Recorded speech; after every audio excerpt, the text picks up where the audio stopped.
Have mercy on we, Biafra. Lord, give us a freedom.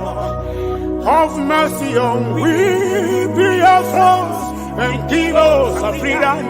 Oh, Lord, have mercy on we, Biafra, and give us a freedom. Father, we need our leader. Prophet, we need our leader. We need our leader.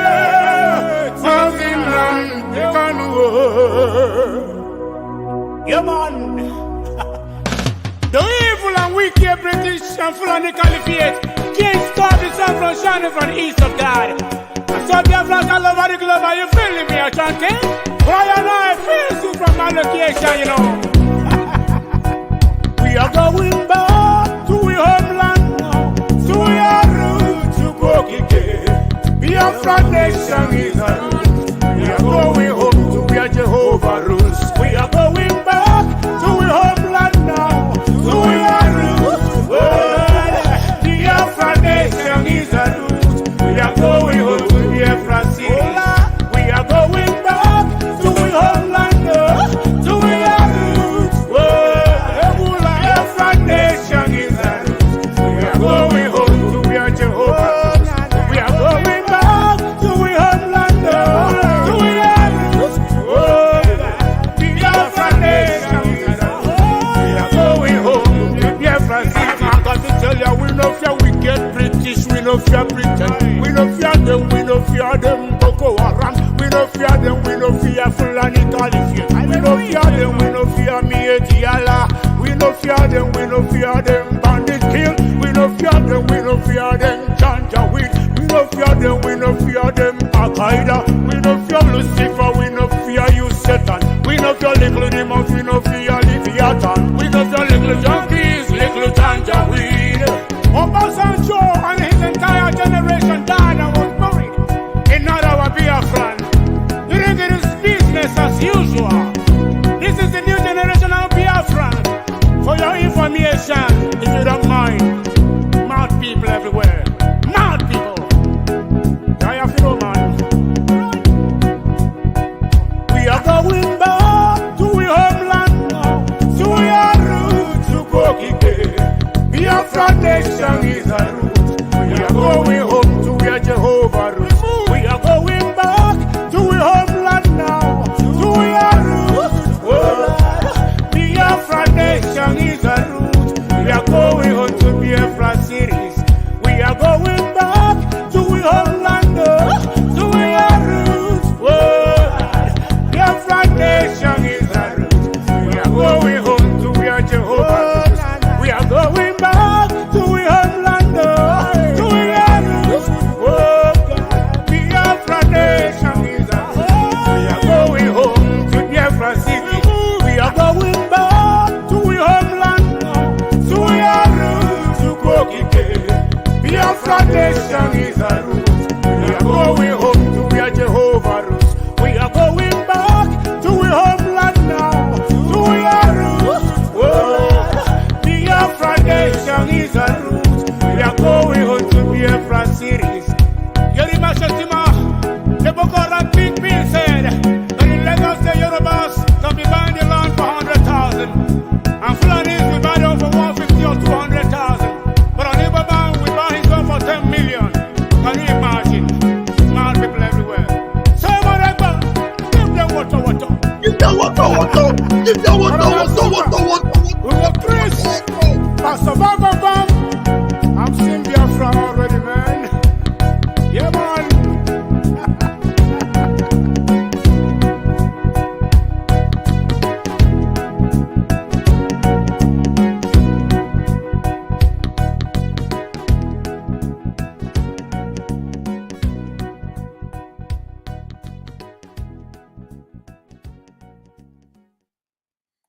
You must go and listen to Simon Ekpa, who is doing a very fantastic job. Very great job that Simon Ekpa is doing. Very, very, absolutely fantastic job that he's doing. You must listen to him. and share his videos accordingly. Very, very important. He is bringing a new dimension to this very awareness that we're making, and you must listen to him. Very, very important.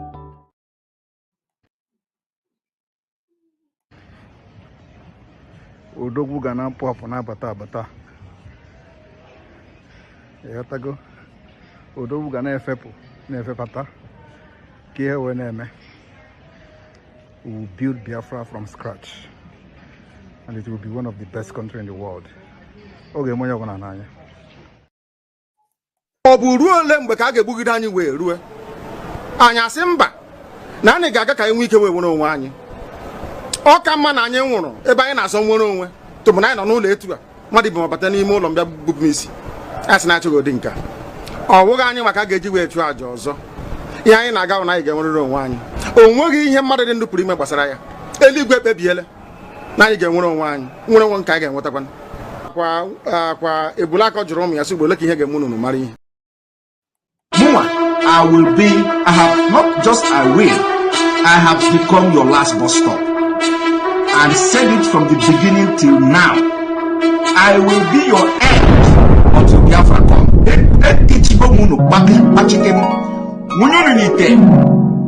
Ana me see you there.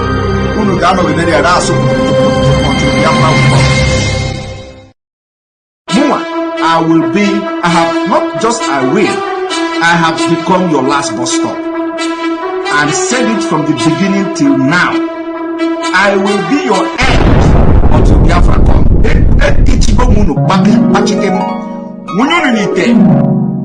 Ana me see you there. Unu ga no be there until Biafra come. It may comb like this, you will be infected. If you eat me as a meat, all cancer kineri, you know cancer maybe, or you cancer you finish again. Come and eat me as a meat.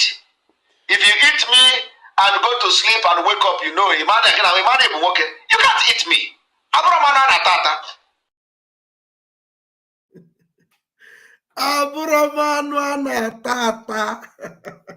I love that. I love that.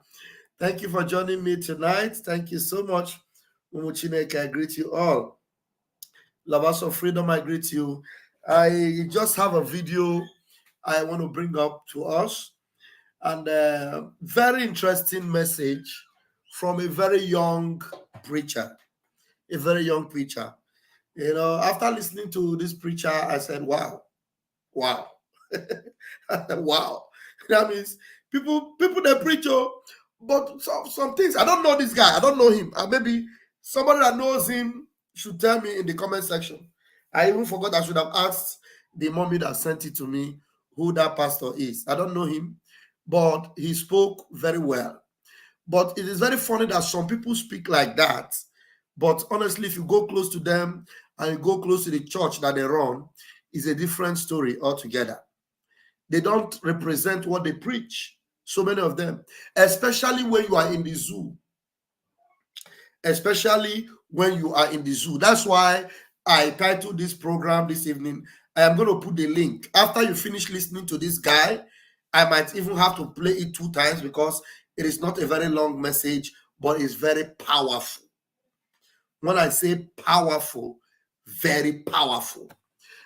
So if all the preachers in the zoo can be preaching like this, that means they have adopted a stubborn lifestyle. And that is the kind of stubbornness that is needed to terminate the darkness in that zoo. And when you terminate the darkness in the zoo, what it means is that you have terminated that zoological republic. Because the only thing that Nigeria breeds upon is criminality and evil. So once you terminate that evil, criminality and darkness, so that means you have terminated it. And terminating it means that it comes to an end. Why? You cannot terminate it and it will continue. Because the Bible says, if the foundation be destroyed, how can the righteous survive? So the foundation upon which Nigeria is standing is a faulty foundation. is a sinful foundation, is a foundation of iniquity. Do you understand? Nigeria is founded on the foundation of what? Iniquity. Iniquity. Yes, because these people that came from where they came to come and create what was not there before, they had a hidden agenda, a diabolic agenda, a wicked agenda, ungodly agenda, satanic agenda. They died so many. They executed so many. Just imagine what they did in Congo. Thank you. I thank God that I remember this message of the Napoleon message. Let me look for that message and forward it here. Let me see. There's another message I wanted to put. I forgot, but I just remembered it now. Let me see if that message can be downloaded and put up here. Okay. All right. And let me forward it to here. I might have to play it also. You know, imagine what was done in Belgium. What they did in Belgium. And the ungodliness that was done there. And they perpetuated it so that they had to make sure that the foundation started from the church. They had to prescribe for them what they will be teaching them in the church. Oh my goodness me. It is, and this King Leopold's foundation on Belgium, it is the same template they used in the whole of Africa. The same thing that Britain used in Nigeria. I'm telling you. So that is why you see that the way they practice Christianity in Nigeria is completely different from what is obtainable out there, even in the countries of the people that brought it to Nigeria. The way people carry church in other parts of the world, where that church Christianity came from, is completely different from the style you practice in the zoo. That is why people in the zoo, you see them, they say they are Christians, they become so ungodly, so wretched, so without the fear of God, so without conscience. You see, somebody that even says is a pastor, you see the kind of evil they do. They will just conjure lies and they will be preaching lies. Excuse me. And you ask them, you know, they will tell you that they have their own jurisdiction. You understand? That God have a way he will judge them. Some of them will tell you that we may be age mates, but we are not grace mates. You understand? They now separate you and them. So their own level of grace is different from your own. I didn't come here to preach tonight. I came to play this message for you. I didn't come to preach Christianity gospel. I came to tell you what you need to do. The level of stubbornness you need to apply to be able to terminate the darkness in that zoological republic of animal kingdom. Now, let me bring the message. Let me bring the message. Ask myself, I say, so really, some people can really, is this possible? Is this possible in the zoo? Somebody's preaching like this? Or is it just for entertainment that he's doing it? Is it real? Let's listen to it. Let's listen to it, and then you will be the judge after you finish listening to it. You will be the judge. If you know this pastor, let me know, and let me know the church where he's pastoring. Please hit the like button, hit the share button, and let's do this together. Thank you for joining me, Mary, my beloved sister. Thank you, Lolo Ego Yibo. Thank you for joining me. Let's go. Your ministerial position means nothing if it does not put food on the table of the poor man, if it does not create policies that advance good and improve society. If at the end of your 8 years of being a senator, all you came out of the chamber with was a title, you never existed. You were a dead man. And so today, if we count senators, we should stop counting titles, but count their impact in society. Do you see why the world system considers the church almost to be a nuisance? Because as far as they are concerned, we are just singing some hymns and praises and shouting up and down. They can't see our impact in the society. And so a generation must rise that have the power to create changes, physical and existential changes in society. That when you hear of a policy that resulted in advancement in society, they will trace it to a man that bears the name of the Lord.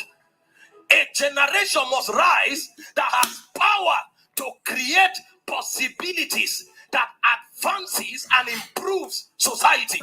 Christianity is not just about singing hymns and praying. Christianity is about affecting and transforming a civilization. Jesus was speaking and he didn't say you are the light of heaven. The Holy Ghost is the light of heaven. He said you are the light of the world. A city set upon the hill that cannot be hid. So our signature must also reflect in our societies. When they say a governor created a system that improved the economy, let that governor's name also be Nathaniel. Let it be Peter. Let it be James. Let it be John. And so when they ask him, how did this happen? He will say, the Bible said, when a righteous man rule, the people rejoice. And then you can say that Christianity too is relevant. But today, our senators are interested in going to Dubai because they were not taught kingdom perspective as touching influence. They think influence is about a title. I am senator, and so what? I am minister, and so what? Where are the lives you are transforming? It's only sycophants that can ring round around you and celebrate you. Those who know the relevance and the significance of things, when they look at you, they will abhor your existence because you don't know the purpose of the mantle you carry. Your senatorial position means nothing. Your ministerial position means nothing if it does not put food on the table of the poor man. If it does not create policies that advance good and improve society. If at the end of your 8 years of being a senator, all you came out of the chamber with was a title, you never existed. You were a dead man walking. The ability to transform society is what influence is about. And the reason the grace of God lifts men is not so that they have position that they brag about. The reason the grace of God lifts men is so that they can handle mantles, enter positions that gives them authority to change society. And so today, if we count senators, we should stop counting titles, but count their impact in society. Every man must show his imprint in society. And it's not just senators, it's also Christians, it's also pastors, it's also apostles, and it's also prophets. You have been in this city for 20 years. Where is the road you have done? At least there should be one street that it is said that you created this road so that people can pass. It's not just for everybody bowing to you and calling you bishop or prophet. No, that's not what Christianity is. Society must feel the impact of your presence. What is the community development that is traced to you because you are there? 200,000, 300,000, 500,000 people are coming to church, but we can't see jobs. We can't see orphanages that are impacted. We can't see roads that are improved. We can't see electricity improved. Then why are you there? What does it mean to be the light of the world? It's not only to preach Christ. It's also to influence society. By the time we take our position in improving society, you will see that society will have no choice but to respect our Jesus, to respect our belief system. And then we know that we shape economy, we shape civilization. Today, I can tell you, many nations of the world have their ideologies built on the laws of Moses. That's how it started. Christianity came to shape society. The Lord told Moses, he said, teach them laws, teach them ordinances, teach them precepts, teach them things that can shape society so that they are not irrelevant where they are. Today, a governor who is a thief can come to a church and we are just happy because he has title of governor, whereas he's bringing reproach to the name of God. What is the big deal about you being governor if we cannot see the impact in society? We must stop celebrating criminals, and when we stand on the altar, we tell them, go back and improve the economy of your society. Go back and pay people their salaries. Go back and improve the road, improve electricity. That's why we are their prophets. We are not their prophets to take seeds from them. We are their prophets to teach them the ordinances of God, so that at the end of the day, their existence will count when the stories of men are told. And if they get to heaven, they will thank us for telling them the yeah. Hey, I'll play it again. Oh. But do you think if a governor is in his church, assuming Shonwolu appears in, where is his church located? Because it's the reality that I'm talking about here. If you go and trace now, you'll find out that somebody like Ebuka Obi, you can bring out messages like this from Ebuka Obi until governors started visiting his church. If you go back now, you will bring out messages like this from Iginla, Joshua Iginla, until governors and the senators started attending his church. If you go back to Pastor Adeboye, you will bring out messages like this from Pastor Adeboye until presidents and vice presidents became members of his church. And today, you will see him asking them to donate $1 billion. There was a message from Pastor Adeboye one day. He said somebody gave him Rolls Royce. They gave him Rolls Royce. You know what he did? He said he did? He said, how can I ride on a Rolls Royce? He said, lie. He said he will never. You know what he did? He sold the Rolls Royce. According to him, I don't know whether it is true. It could be true because that is how they start.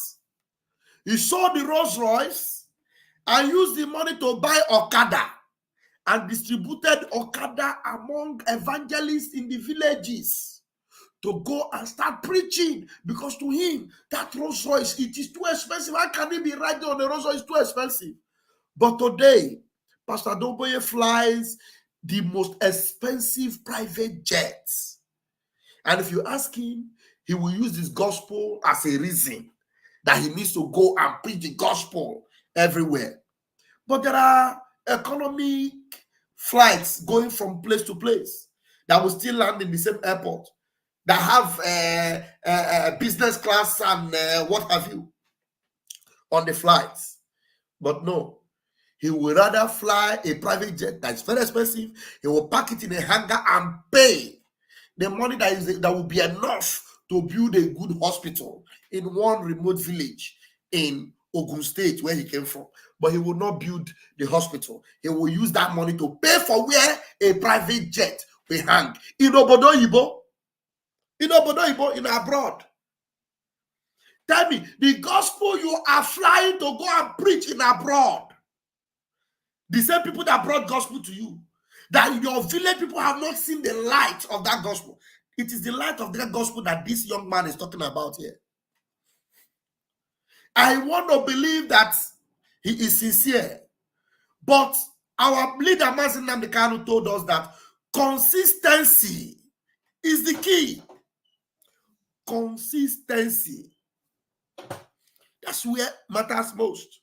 That's why people like Mazi Nnamdi Kanu will always and forever command that respect till forever and ever. You know why? The way he began this Biafra movement, with all the money that comes in, that came in for Biafra restoration, invested and put into Biafra restoration, and he remained the same Mazi Nnamdi Kanu that he is. And that's why people like Man Simon Ekpa will remain adorable in the sight of Biafrans, and they will listen to him, because the same Man Simon Ekpa is the same humble individual. I saw the car that Man Simon Ekpa drives. I saw it. It's a good car. He has been driving it for some time. You understand? It's not the car that he just bought this year. It's a car he has been driving since. So if he is somebody that, and the way they are accusing him, he's chopping money, do you think the money that have come into Biafra movement, that you have seen the investment in our Biafra Liberation Army, if it is to buy Rolls Royce, Bentley, do you think it's not enough? Do you think it's not enough? But consistency is the key. Consistency. So that's why I am concerned. But let us focus on the message he brought now. The message he brought now is powerful, is direct, is important. Very important. So the light is what he's spreading right now in this particular message. And that is what our preachers are supposed to be doing. A governor will come into your church. You will just know that a thief came in. So if you came to preach a preaching of blessing and increase and growth before, and you saw a notorious thief that came in the name of Governor Shonwolu, in the name of Governor Benga, or Governor this, Governor that, they come in. You will change the topic like Jesus Christ would do. Because Jesus Christ will change the topic. He will immediately tell them, how dare you turn my father's house into a house of merchandise? He will change the topic immediately. Because this person single-handedly could have brought a change to a whole community. But he doesn't do that. He personalizes everything that comes into the community. He pocket everything. Him and his children enjoy it. His children are flying abroad in private jets and they school in the best schools. But there are dilapidated school buildings scattered and littered all over. Some places don't even have blocks of primary schools in that same state where he's a governor. He walks into your church, and then instead of you to preach a message and say, every governor that will refuse to use the security vote given to them to better the life of their community, the hottest part of hell is waiting for you, so that you will know that there is an Elijah in the church. That the person in the pulpit is under the influence of the God of Elijah. The God of Elijah that will not ignore Ahab because he's a king. The God of Elijah that will identify Ahab immediately at time, you are the one that is troubling Israel. Do you understand what I mean? So that is the point. I am going to play it again. And then after I play it again, time is already fast spent. I will play it again, and then I will have like 30 minutes for people that want to come in and address this topic, and then address it holistically. Both in bringing out the truth I saying, and in also scrutinizing people that are talking like him, that have changed because something happened around them, and then they began to speak from another side of their mouth. It happens very, very much. Why? Because there is hungry in Nigeria. And then people, because of hungry, they change. But they forget that Christ did not, because of hungry, change. At the highest point of hunger, Christ was tempted. He was tempted. And some of these preachers, they use that scripture. That the Satan came to him and he said, if you say you are a child of God, you are a son of God, turn this stone to bread, because he knows he was hungry. And then Jesus turned and looked at him and said, man must not live by bread alone. Today, preachers are living by bread alone. Today, Christians are living by bread alone. They do not live by the word of God like Christ prescribed. So let me play it again one more time, and then I'm going to put up the link, and let's see who caught the message and who wants to address this particular point. Let's go there.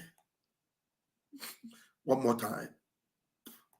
Your ministerial position means nothing if it does not put food on the table of the poor man, if it does not create policies that advance good and improve society. If at the end of your 8 years of being a senator, all you came out of the chamber which was a title, you never existed. You were a dead man. And so today, if we count senators, we should stop counting titles, but count their impact in society. Do you see why the world system considers the church almost to be a nuisance? Because as far as they are concerned, we are just singing some hymns and praises and shouting up and down. They can't see our impact in the society. And so a generation must rise that have the power to create changes, physical and existential changes in society. That when you hear of a policy that resulted in advancement in society, they will trace it to a man that bears the name of the Lord. A generation must rise that has power to create possibilities that advances and improves society. Christianity is not just about singing hymns and praying. Christianity is about affecting and transforming a civilization. Jesus was speaking, and he didn't say you are the light of heaven. The Holy Ghost is the light of heaven. He said you are the light of the world. A city set upon the hill that cannot be hid. So our signature must also reflect in our societies. When they say a governor created a system that improved the economy, let that governor's name also be Nathaniel. Let it be Peter. Let it be James. Let it be John. And so when they ask him, how did this happen? He will say, the Bible said, when a righteous man rule, the people rejoice. And then you can say that Christianity too is relevant. But today, our senators are interested in going to Dubai because they were not taught kingdom perspective as touching influence. They think influence is about a title. I am senator, and so what? I am minister, and so what? Where are the lives you are transforming? It's only sycophants that can ring round around you and celebrate you. Those who know the relevance and the significance of things, when they look at you, they will abhor your existence because you don't know the purpose of the mantle you carry. Your senatorial position means nothing. Your ministerial position means nothing if it does not put food on the table of the poor man. If it does not create policies that advance good and improve society. If at the end of your 8 years of being a senator, all you came out of the chamber with was a title, you never existed. You were a dead man walking. The ability to transform society is what influence is about. And the reason the grace of God lifts men is not so that they have position that they brag about. The reason the grace of God lifts men is so that they can handle mantles, enter positions that gives them authority to change society. And so today, if we count senators, we should stop counting titles, but count their impact in society. Every man must show his imprint in society. And it's not just senators, it's also Christians, it's also pastors, it's also apostles, and it's also prophets. You have been in this city for 20 years. Where is the road you have done? At least there should be one street that it is said that you created this road so that people can pass. It's not just for everybody bowing to you and calling you bishop or prophet. No, that's not what Christianity is. Society must feel the impact of your presence. What is the community development that is traced to you because you are there? 200,000, 300,000, 500,000 people are coming to church, but we can't see jobs. We can't see orphanages that are impacted. We can't see roads that are improved. We can't see electricity improved. Then why are you there? What does it mean to be the light of the world? It's not only to preach Christ. It's also to influence society. By the time we take our position in improving society, you will see that society will have no choice but to respect our Jesus, to respect our belief system. And then we know that we shape economy, we shape civilization. Today, I can tell you, many nations of the world have their ideologies built on the laws of Moses. That's how it started. Christianity came to shape society. The Lord told Moses, he said, teach them laws, teach them ordinances, teach them precepts, teach them things that can shape society so that they are not irrelevant where they are. Today, a governor who is a thief can come to a church and we are just happy because he has title of governor, whereas he's bringing reproach to the name of God. What is the big deal about you being governor if we cannot see the impact in society? We must stop celebrating criminals, and when we stand on the altar, we tell them, go back and improve the economy of your society. Go back and pay people their salaries. Go back and improve the road, improve electricity. That's why we are their prophets. We are not their prophets to take seeds from them. We are their prophets to teach them the ordinances of God, so that at the end of the day, their existence will count when the stories of men are told. And if they get to heaven, they will thank us for telling them the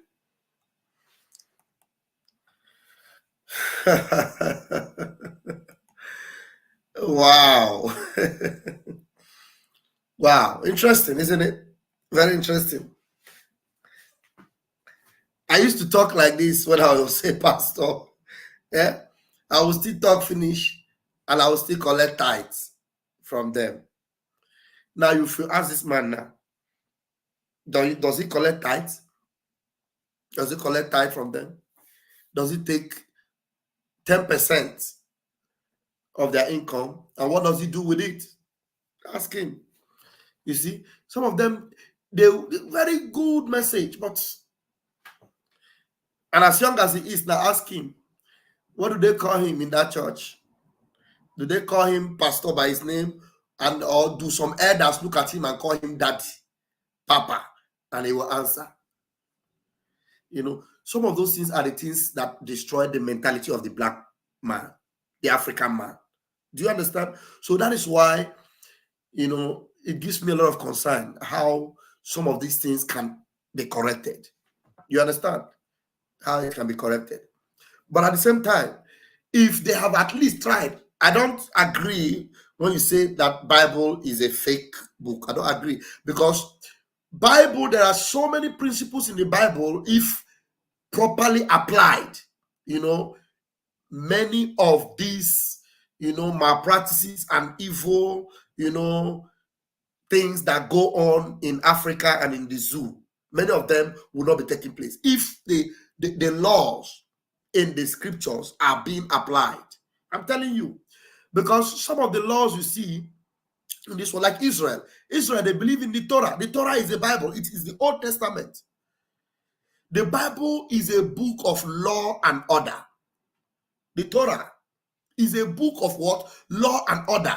Everything, some of the principles that make societies flourish, blossom, and make law and order to be in place, they were all adopted from the Holy Book. I'm telling you. But the thing is that those of us from that part of the world, we read it, and most of them, they translate it in a way it will suit them. They personalize it to themselves. Like a pastor will come and tell you, touch not my anointed and do my prophet no harm. Now he is not presenting himself as the anointed. But that was not what the Bible said. The Bible was referring to a nation of anointed people, a nation of Israel, in Psalm 105. Touch not my anointed ones and do my prophets. If you go and read it, there's an S attached to that prophet. It's not just one individual, but prophets. So, and he was referring to the nation of Israel. While talking to the enemies of Israel, it's just like today we are talking to the zoo, telling them, touch not my anointed, which is the nation of Biafra, and do my prophets. The nation of prophets. We Biafrans were a nation of prophets, and do them no harm. But somebody, because he is the pastor, he personalizes it, and then he uses that scripture to put fear in people. And then everybody will now begin to be afraid of him. He said, don't attack the man of God, though, because he's too anointed. No, attacking man of God is different. Nobody says you should attack anybody. But correcting errors is permitted, is allowed. When somebody goes contrary, you correct. When Peter was going contrary, being a senior apostle at that time, Paul corrected him. Paul corrected him. He said he rebuked Peter to his face in Galatians chapter 2. Do you understand? So, but the way these scriptures are being put today, the way it is completely contrary. That's why you see today, you know, like when Master Lamkan is telling you that, look, the only thing, welcome my brother Christian, the only thing that will transform our society is when we rightfully apply the truth of the word that we read. Master Lamkan, you see him every day. He prays from the scriptures. He prays with the word. He believes in the word. He believes in the Torah. You understand? Because the principles in the Torah, when applied, it transforms your life for good and forever. I'm telling you, the thing that will make Biafra different is that our laws and foundation will be from the truth from Torah, the truth from the word, and we apply it, and it will work. Master Christian, I'm sure you must have listened to that. message.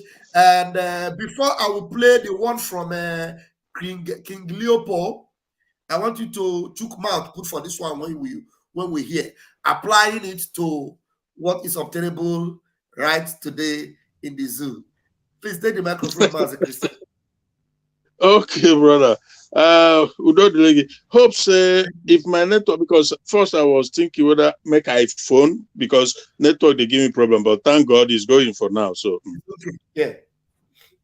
So well, the thing is that yeah, all these people, my dear brother, now the novice, now they go convince with play with walls of deception, you know. We've seen it all these people, they all started like this. The Adeboyes, they all started like the Umakpais of this world, they all started like that. The Nginlas of this world.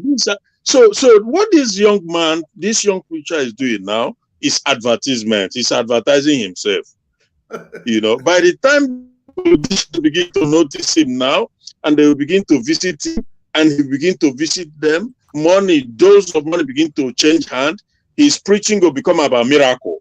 How God will heal you, how this and how that. It's so Nigeria. My brother, no.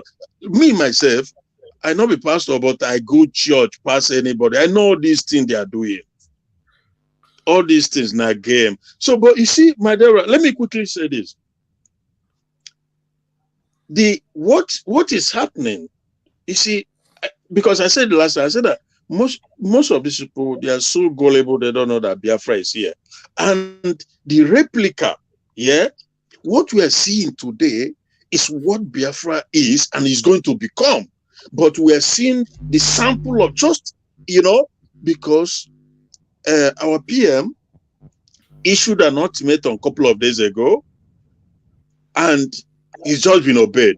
I'm sure you're aware of that. That's okay. I am aware. So, I'm aware about right. Our brother Matthias. Matthias, yeah. So why I'm saying this is that, you know, I listened to Maazonye Ndunamdi Kanu, and after a few period, I knew whom he is. Not one-on-one, but I just knew. Right from the spirit, I knew that this is it. And when our PM came along, I knew also that this is the finisher. Because why do I say this? The likes of Ebukobi, this is what they do. They acquire this, just like this very well. All of them, they acquire this money through their criminality. I want to say is this. Is it not possible that somebody can maintain consistency like this young man now, as he is now? What is wrong if he maintain this stubborn light? Because he's speaking completely different from what is obtainable from the old ones, who actually began like him, but today they have swerved away. So, but what is wrong if they continue to remain stubbornly on the way of light? You know, not fearing faces, telling them the truth to their face. Whether what will happen, they lose anything.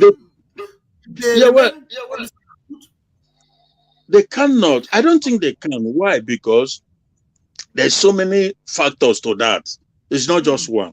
You know, one is, first of all, they also need money to survive because that society has nothing to offer anybody. And but every human being. How much money do you need? How much money do you need? Like this young man now, I'm sure the immediate congregation, they can meet his basic need. Apart from your basic needs, you have a car. At least you have a car. You have a good roof over your head. What else do you want in this life? Yeah, well, you know, also sometimes you are a product of the environment. So that is what happened. The Nigerian environment is a pollution. Everybody will be affected by the pollution that Nigeria is. So there's so many, and keep in mind that they also like, it's a clique. This thing you see them, so many of them, they escape my head. There's one, the Suleiman, Ebukobi, TB Joshua, the left one, and the one from Warri. It's a clique, bro. Just like the politicians, they form a clique. The politicians are clique.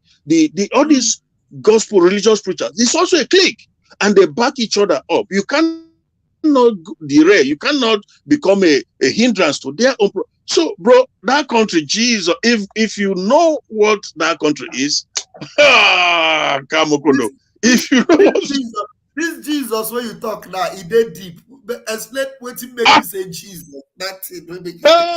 You know why? You know why I use that word? Because it has to take him to open your eyes to know what the zoo is. Kamokono. If God open your eyes to know what Nigeria is, you will never eat again, safe. You go, you will not want it to exist for 1 second. For 1 minute, yes. Jeez, Nigeria. Bro, I lived there, I grew up. I was very young when I knew that no way, forget it. And I've never been proved wrong. That is the irony. Yeah. I am in my 50s now. I have never been proven wrong about what I saw concerning Nigeria. Rather, so every day I get that means no amount.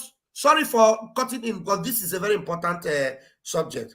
That means no amount of these motivational speaking and interesting topics can be valued to be anything if you do not address the core of the problems of Nigeria, which is the endemic corruption.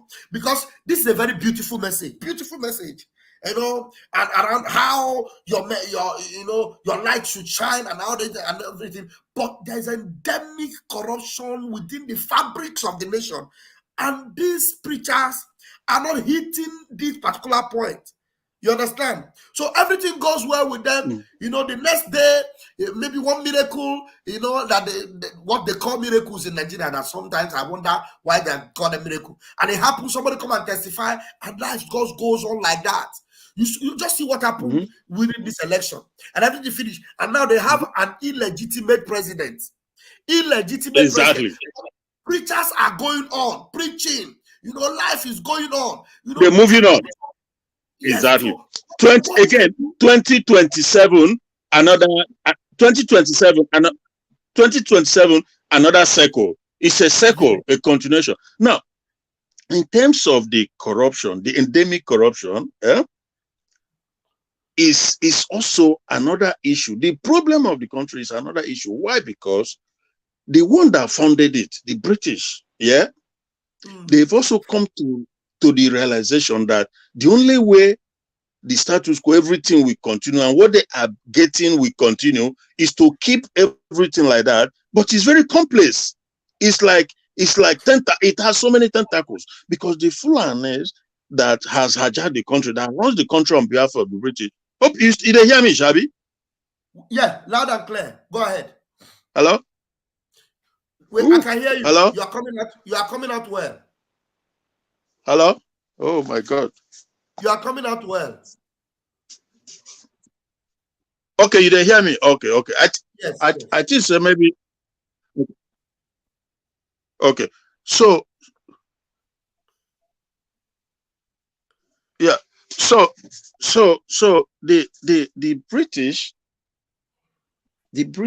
want it to remain like that, because in the midst of all this, that is how they make their way, and to keep it the way they want it. Now, the ones running it, again, when I shout, I say Jesus Christ, it means so much, because people don't seem to understand. When you tell an average person, he go look at you like you're a conspiracy theorist. You're a conspiracy theorist. You are making stuff up.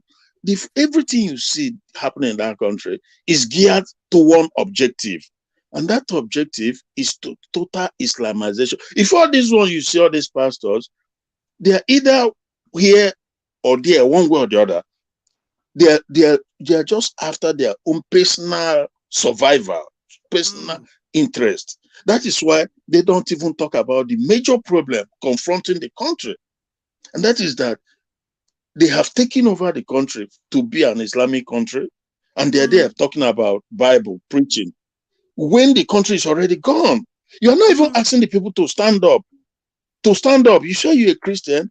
In a few years from now, your church will be taken out if nothing is done. Yeah. They are not saying it because they only care about their own survival. But back to the Biafra, like I was saying, the likes of Ebuka Obi, these are people, they thrive in this mess that Nigeria is, so that they become rich. They are so rich. If you try to criticize them or say something, about their criminality like Matthias did, they will, because they've acquired so much wealth, money, and position, they will go and get the police. You see how it's a chain of events. The police will come and kidnap you. And sometimes you die in there or they in prison forever. Nobody will talk about it. But a glimmer of what Biafra is, and that is why they don't want it. You see that the PM issue an ultimatum, and they've just released him because he also know that our PM with Biafra Republic Government in Ezra is in charge now. So Biafra, Jesus Christ, is happening, bro. It is happening. You think that if not for a PM, they can just leave these Matthias there. Nobody will even care about him. But Ebuko B, no, he's a smart guy. He know that Biafran people, they've tuned in.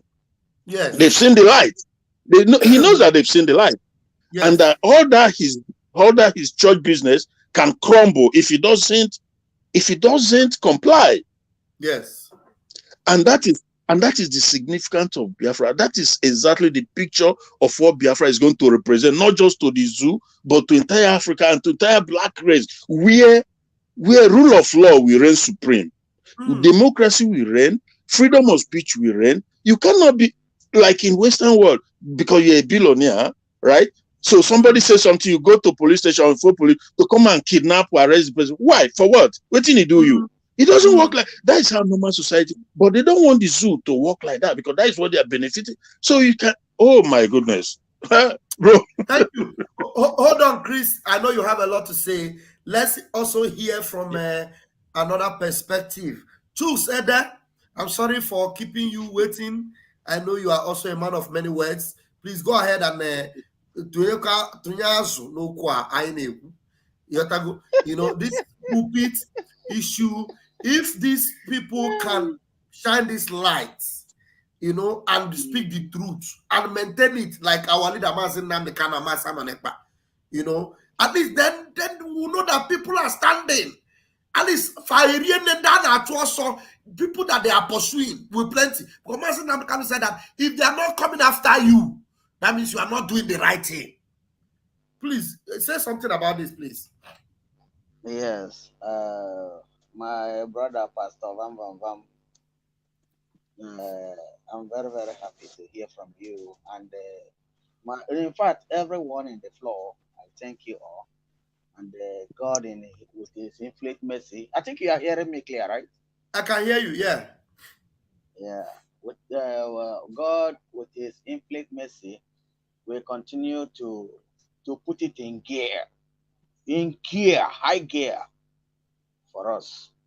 You see, by the grace of God, I said it before, I'm not educated, but it wasn't my fault. But today, I'm in abroad.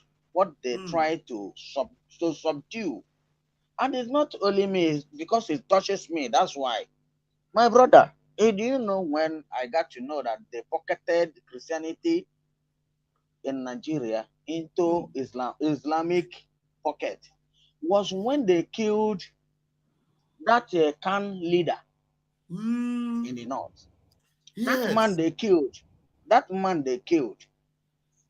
He is from the same community with my senior brother's wife in Michika.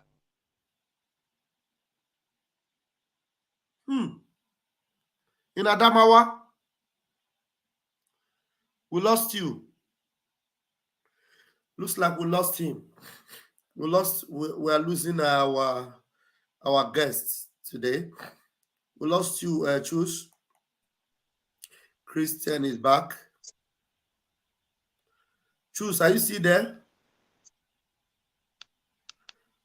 Choose, we cannot hear you. What's happening to your network? Choose. We cannot hear you. Anyway, we can't wait forever for you. Try and get your network fixed. Okay, Christian, I know you will still have more things to say.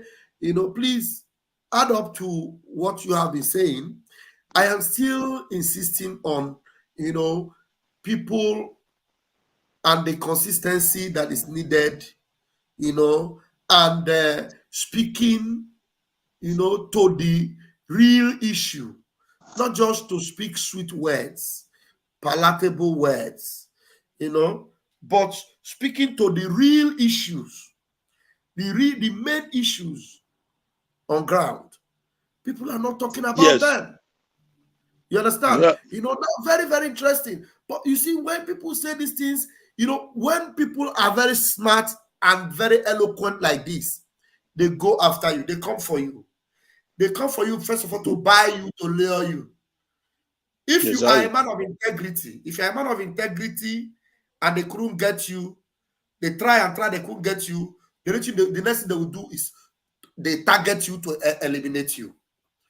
You understand? So Exactly. that's why you see most of these preachers, you hardly see genuine preachers in Africa. You hardly see them. Yeah. They will Yeah. just have an era. Yeah. They have a season.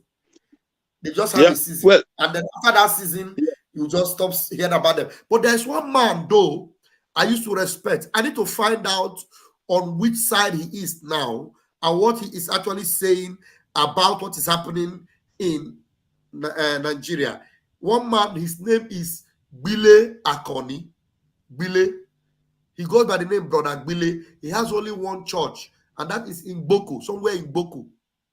But he's a very respected man. I don't know what he said. Like when I used to be part of this church system, I used to know him. I remember he doesn't really compromise. But the truth is that if he is speaking, I should have heard from him. I should have known what he's saying. But there are some of those people that speak, you hardly hear them. Because our brother was saying something before his network took out. Please, Christian, bear with me. Let us allow him to finish his line of thought. Choose, you were saying something about Okay. the brother that they took his life in Michika, the Khan chairman. Please continue on that line of thought. Choose. Yes, thank you, my brother. Yeah, you can hear me now, right? Yes. Yeah, thank you. So since they killed that man, and they can be the umbrella that hold the whole Christians in Nigeria, they could not do anything, guys. That is number one. That is number one. And I knew when they were killing priests, and no less than 3 or 4 priests that they assassinated. And then when they come out to the TV or whatsoever, they will say, how they used to call this a bandit. That is a kind of, they will say, not sure. But that one aside again. And during the time of this Tinubu's election, they formed fake bishops. Fake bishops. And Yes. no bishop in Nigeria ever made a statement. You know why all these things is supposed to be written down so that in case of tomorrow, I can remember Christian, are you following what he's saying? So go ahead. Sorry? You raised a very important point, Chooks. Go ahead, Chooks. Go ahead. Okay. I was in Sulere. Then when Cardinal Olubunmi Okogie, I think that was 1997. I think it was 97. When he traveled, he came back. I don't know. It's like he went to Rome then. They traveled. When he came back, it's like the mosque in Monetala Mohammed Airport. It more than as it's supposed to be. And the man came back. And that was when he was Bishop of Lagos State. Then he wasn't a cardinal. So he did this. He went, there was a place in that Monetala Mohammed Airport. He bought that place and he raised a very sound and mighty church, Catholic church there. And everybody was very, very happy with him because I was very close to his school, St. Catherine, where it was in Juelaba, Suyaba. My brother's daughter and his 2 kids were attending the school. Now, those people then. The problem they are going through now is that even the people that they lectured, they taught, they gave the idea to be resilient in teaching. Many of them are compromised. They are afraid, and they cannot come out to talk. Did you know, if you listen very well, because sometimes when somebody is talking, you have to listen and real realize what is reaching down. Do you know a man of God, the Reverend Father, they call the Pastor Okunelele? I hear that name, but I don't know him. Did you hear his recent cry? No. Did you know why? All those things is things that we're supposed to fish down. If not for the effort of Father Mbaka, that made a statement towards what the man was going through. Because he's not working according to the channel that they gave to him. And they were looking for him either to take away that is ministry as from him. And he vowed that he's going to remove his shirt. You understand? But if they can able to tell the truth, you see, Christianity in Nigeria is in chamber now. I'm telling you the real truth. That is number one. Again, you see, another thing that I'm trying to tell you people now, you see, Nigeria has been sold to Saudi Arabia by British. Nigeria has been sold to Saudi Arabia by British. That's why they are doing every down thing possible by force in order for them to do all they can in order to cage us with them, so that they can milk us and reserve their oil, because everything that they are doing now is centralized in that oil. And I'm begging anybody, whether physical, spiritual, anyhow, financial, anyhow, that any of us can able to contribute. You see, they are trying to avoid us not to lay hand on that oil, because that is everything that they are doing. The gold that they are mining in the north, are we hearing it? Are we seeing the amount? The Californium, that is the richest mineral resources on planet Earth now, is being mined in Zamfara. Are we hearing the amount? Why are they going to borrow money? They are not borrowing anything. What they are doing is that they will send money, oil, to the people that are demanded for it in abroad.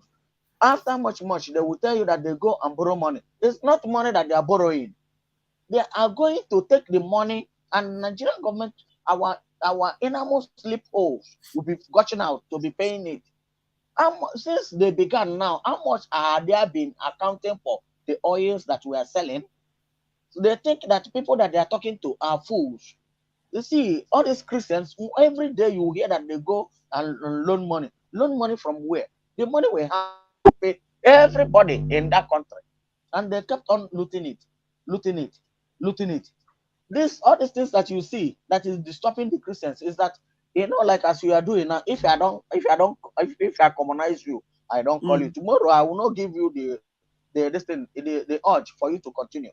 But because you are doing this, I'm learning from you and you are learning from me, because this thing that you are doing is a place where we earn our voice. These are our Christians.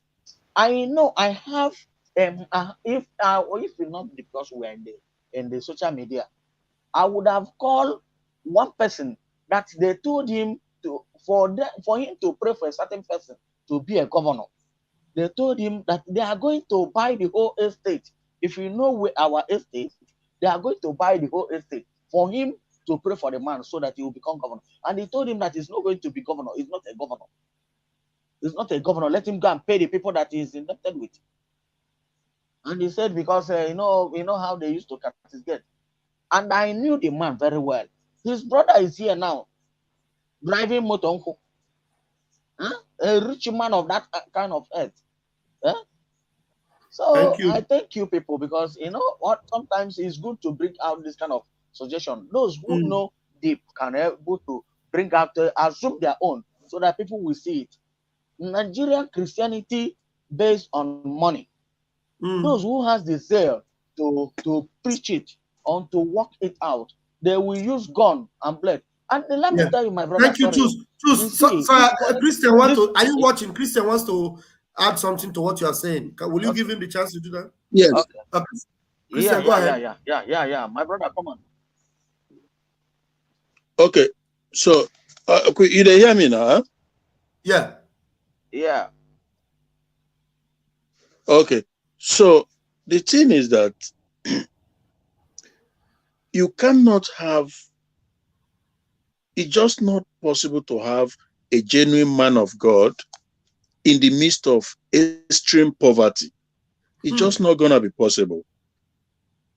So, like this, that new young preacher you are talking about, everybody is affected in that country by that poverty mindset, that poverty syndrome. That is what is driving everybody. It's a quest for economic survival. In a country that is supposedly one of the richest, blessed in terms of mineral resources and everything, but the bad hands have hijacked everything.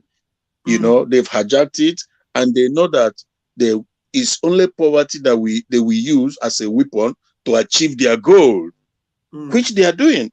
Because of this poverty, they can get a Biafran governor who will agree, because of that poverty mindset, to come and do the caliphate bidding, like the Uzodimas, like Ebonyi, a former Ebonyi governor, all of them practically, because of that mindset of poverty.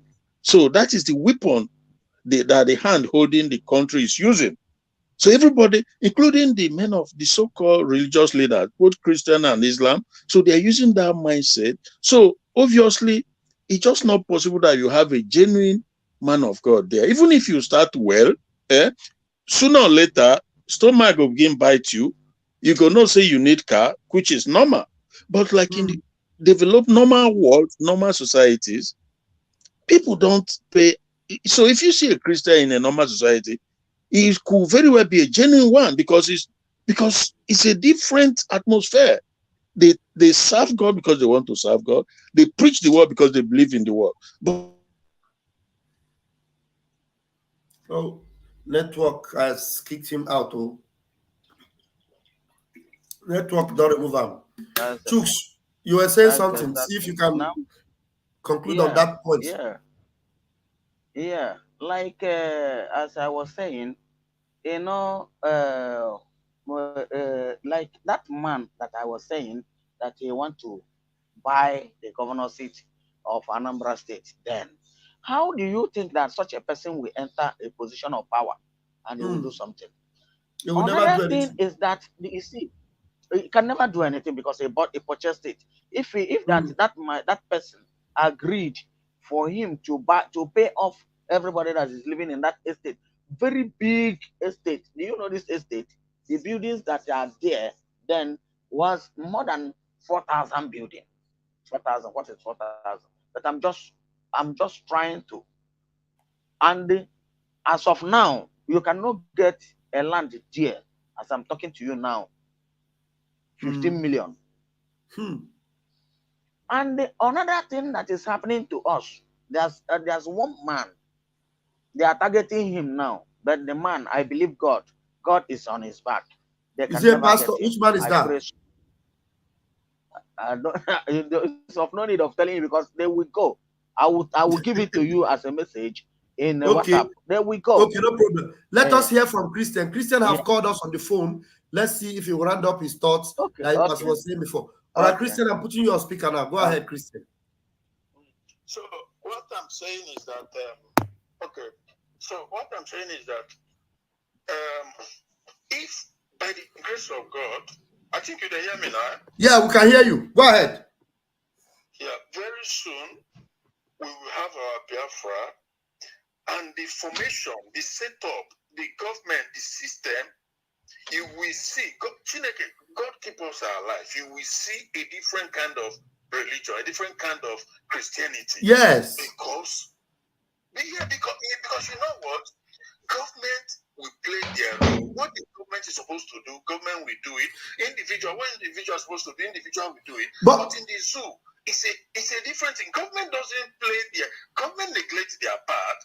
So everywhere is confused, like road, hospital, schools, light, electricity, water. Those are role of government. They don't do it. So poverty takes over, but like in Biafra, you can clearly see that, for example, like from the exemplary leadership that is manifesting with Biafra, already manifesting that everybody have the right freedom of speech, of practice, of whatever you believe in. You cannot trample upon me because you're a billionaire. If you're a billionaire, good for you. You don't feed me, I don't feed you. Why would you intimidate me? Because you'll be hypocrite. So this about this, Jesus, this is what they don't want. Most black people, they can't connect it. That this is why and how a society thrives and develop and get better. You must play your part as a government, and individuals, people will play their part as a people. Everybody have their part to play. You go, you have your job, you go, you pay your tax, you do stuff like that. Then government uses the tax to develop the place. So now, if you say you want to be a pastor, a preacher, or whatever, you go there. If I like to go to a church, I go. If I don't go, then I don't go. So, and you cannot. So basically, it's that poverty that has taken over, that they weaponize. It's now everybody is using. Everybody is, using that same poverty to achieve their goal. So this idea of this mindset of bullying and intimidation, because you have thousands or millions of congregation, if somebody who doesn't believe in what you are preaching criticizes you, you use police or whatever to intimidate that person. So you can clearly see that it's not going to be the same as in Biafra. But you begin to ask yourself, why does this in this COG? Why is it that they don't want good things for themselves? Because there's no way, and I've said it severally, there's no way. Nigeria is never going to get better. Anybody who thinks that it's going to happen, given the structure, the way it's structured and everything, you will wait forever. Now, another thing is that, like that preacher we were talking about, you remember that Iginla, You remember, hello? I can hear you, go ahead. Yeah, you remember that Iginla gave a prophecy. Your line is cracking. Your line is cracking now. Is it cracking now? Yeah, okay, go ahead. Yeah, you remember that Iginla gave a prophecy, and if you're somebody who can, if you can just follow trend, you will see very clearly that Iginla saw a vision. For whatever it is, God gave him the insight, as to what was coming. And that is what we are living today. Because that puppet, Kamukondo, the wind of that puppet cannot be, nobody. You see, and like 2 years ago, I told everybody, I said, look, you fight Simon Ekpa, you're going to lose. So you are wasting your time. We're there now. All that prophecy that Iginla gave, let me not deviate from my point. But the thing is, he gave that prophecy, and the zoo was shaken by that. Because we're living it now. But they went to him, and they will give him options. Either they will threaten him, or they will bribe him through, or they can even silence you one way or the other. That is the zoo for you. That is how zoo roll. Now, but he chooses to toe the path of the zoo. Hello? I can hear you. Go ahead. So he chooses to toe the line of the zoo for whatever reason, and the subsequent videos, I've seen him severally where he was preaching that Nigeria, that God has given them a good leader in Tinubu, that Nigeria is going to be so good that people who ran away to the diaspora, they will begin to come back. Really? Really? Jesus Christ. Jesus, after the election, he was saying that God has shown him that God has given them somebody who is going to repair Nigeria, that all of you who ran away to diaspora will begin to come back. I can find it and say to you, I am telling you, maybe someone else. Please send it to me. you know what? So that's how the road, bro. They came to Iginla and they lay it on the. So that's why I said that. But let me tell you, sometimes they don't even come to them. They don't come to them. These people are so materialistic. They are so mammonic in nature. I'm telling you, because there's one point Choose raised here. He said, during that election, some people were rented. Bishops were rented. And they came and they said they are association of bishops. Until tomorrow, the people that are actually in camp and these other bishops, you didn't see them speak, against such a thing. But one funny thing is that why will it be that it is in Christianity that they want to mock, because they mockery on Christianity. You are not going to see afar rented. Nobody went to rent any afar or any sheikh rented. No, because if they try it, some of them, they will use their Sharia law against them. But in Christianity, you see, anything goes. That is why everything about Christianity in the zoo is bastardized. There's no genuinity, there's no integrity, there is no truth. So the Christianity in the zoo is like operating like the same darkness of the zoo. So there is no light in them. There's no light in them. So they cannot put out the darkness. There's no way. Remember that. Okay, you didn't hear me, huh? Go ahead, yeah. Yeah, remember that, first of all, caliphate, they want to sweep aside the Christianity. They want to, of course, that is the big picture. That is their big agenda. Yeah. To bring everybody into their faith, their Islamism. That is the big picture. So, and they also know that poverty was going to be a very big weapon in which to achieve it. And Christianity is driven by earthly and worldly material. They are money driven. So they keep giving it, you know.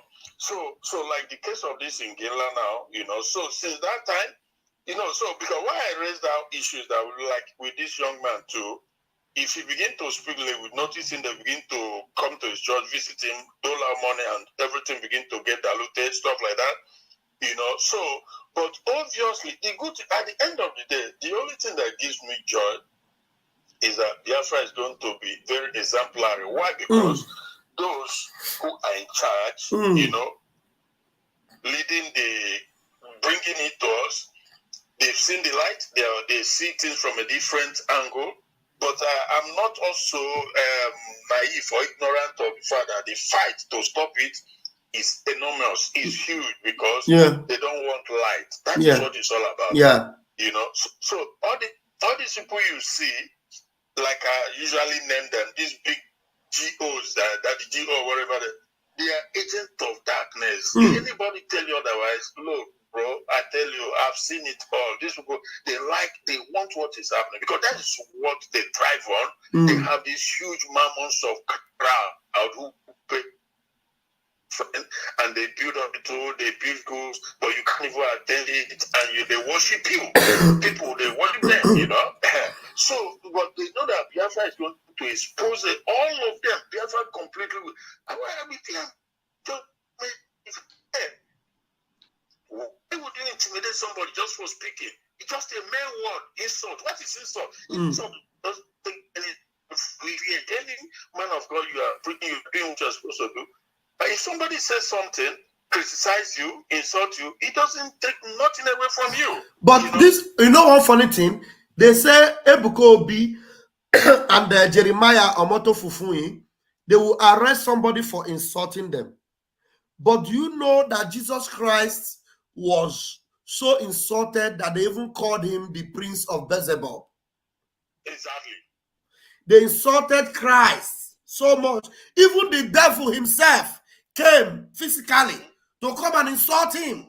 Because what happened after Jesus Christ fasted, it was an insult to his lordship. After that, his fasting, when the devil told him, bow down, jump from here, and then if you say you are a son of God. But Christ did not pick offense and begin to curse or send for an arrest or even call for thunder or whatever. No, he just replied with adequate scripture to counter what the devil brought against him. But today, somebody will speak about a man of God. The man of God will be threatening with arrest. The next thing you will see is soldier and police, and then they will even sue you to court. Yeah, that is exactly what I'm saying about the Biafra coming, because in America there's a guy called Alex Jones, right? He has a huge following, millions and millions. That is a right wing. He says something about the government, probably most likely the Democrats, you know, the Obamas, the Biden.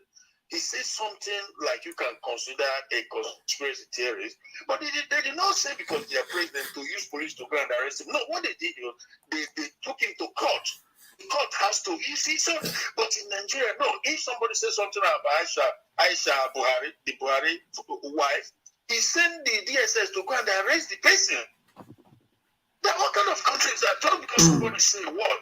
If you think that is insulting, yeah, bring charges against him. Let the court deal with that. Thank you. Find the person guilty. Fine. If you don't, you know, this is normal society.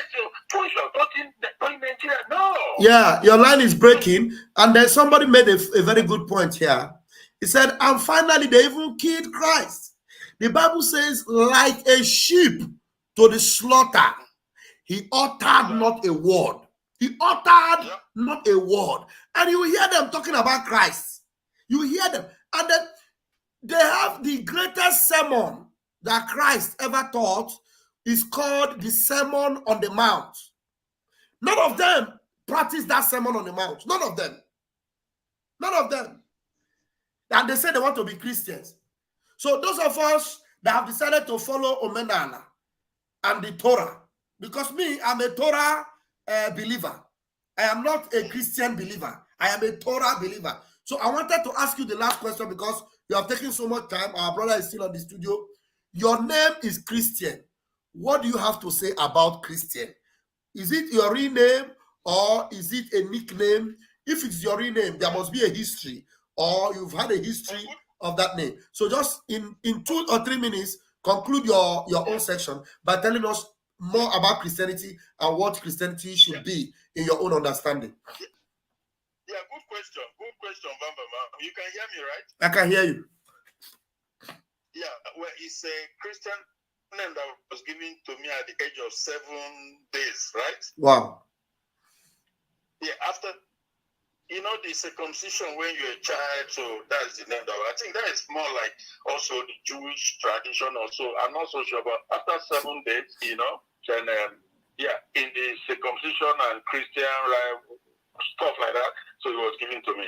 Now, in terms of Christianity, yeah, I believe unequivocally, undoubtedly, I believe in Jesus. Okay. I believe in God. Yeah. You can hear me, right? Loud and clear. Yes, I believe this is, but everything in life is personal. Everything about religion is personal. Yeah. You have right to believe what you believe. I have right to believe what I believe. But personally, I know that Jesus Christ is God that manifested in the flesh. In the flesh, in human. Because no, there's no way he could have come in his glory and to do the things that he has to do. You know, for redemption of man. I believe in all that. And I'm a strong believer. Yet I'm not a righteous person, far from it. But I believe strongly because I've seen it. It's been demonstrated. Personally, this is personal now, right? But what they practice in Nigeria is nothing close. And I've attended church in Nigeria for many, many years. It's nothing close to what Jesus Christ preaches. What God is not. It's not even close. Not even by a mile. It's just money driven. It's crazy. I can't even explain it in words. What they practice, what they do there. You know, it's all about. It's hustling. And it has gotten worse over the years, and it's gonna get even worse moving forward because poverty has bastardized everything in that country. Everybody is fighting to survive, fighting for survival. Survival of the fittest. Yeah, because government doesn't do what government is supposed to do. You know, in a normal society, government will do what they're supposed to do, and people will do what they're supposed to do. And if government doesn't do what they're supposed to do, they will be held to account. But in Nigeria, you can't hold them to account. You know, if you come out to demonstrate, they will order the military that they have also bastardized. They use them to kill you. And what Britain will do, because they run the show, they will set up a fake inquiry. At the end, they sweep it under the carpet and laugh because that's what they want. You know. So it's complex. The issue of that country, anything other than disintegration, forget it, my brother. Forget it. Anything, I say it, and there's not, you can take it anywhere. Anything other than disintegration. For example, if Oduduwas have their own thing, I bet you that Tinubu, they will not take Tinubu to be their president. No way in hell they will do that. But because Nigeria it has become a no man's land of chop and chop. Everybody come, chop your turn, you come out. Okay, when Buhari finished, Tinubu said he made nothing, the treasury was empty. Buhari said the thing when he came to. Jonathan will say the thing when he came. So you see that this thing is their emblem. Now Tinubu goes about pouring money up and down. You hear me, Abi? Yeah, 1 minute. Wait, before you continue. Ken EUOE. Please, can you just put on your camera? Let me see. I really want to get your own point. I'm not bringing you up with the camera. I just want to be sure I have a genuine person coming on my platform, because some people come and they open. Please let me just see. Okay, put off your camera. Put it off. I can bring you in now.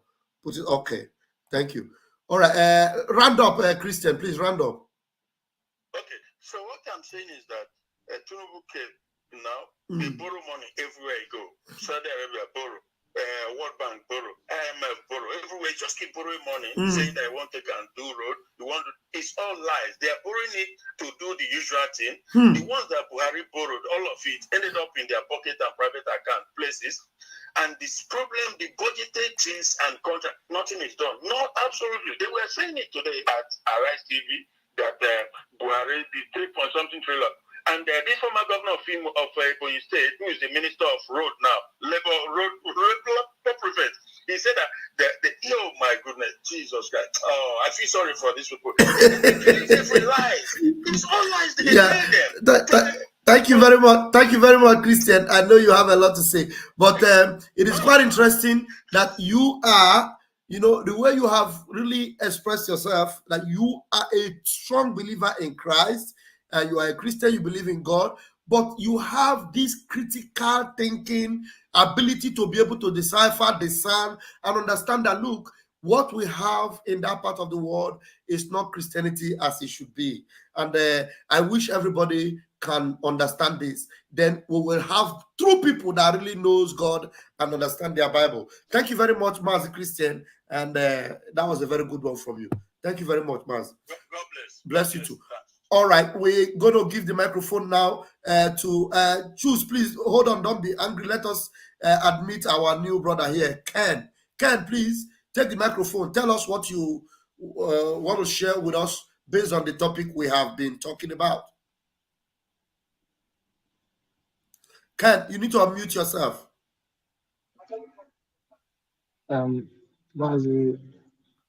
Pastor, Go ahead, please put more life into your word. Be more lively. Okay, can you hear me? All right, go ahead. Okay, I think. Wow, we lost him just like that. Okay, he's back. Yeah. Okay. Go ahead, Ken. Unmute yourself. The network where you are, it seems not to be good. Ken, unmute yourself, Ken. That's serious. All right. I'm going to take your final submission. Choose. Give us your final submission, and then if Ken is able to join us, fine. Otherwise, we'll call it a night. Please give us your final submission. Yeah, thanks, my brother. Thanks for everything. Network is kicking us in and out. Yeah, the thing that I'm trying to say now in rounding up is, let some of us that are dedicated to Christ, those who agreed to walk with Christ, be sincere. Working for Christ is not a pleasure thing. For me, as I see, as a Christian that I am, Christ, my Lord. Sorry. Working for Christ, thank you. Working for Christ is not something, it's not a job, finish and go. No. And those who has interest of money in their heart, see this money that they used to give somebody, because there's money that they used to give those who need money Voodoo money. There's money they used to, this Flanese. That's why when you see somebody that is going front talking for his people, when they give him that money, he will see his brain turn upside down.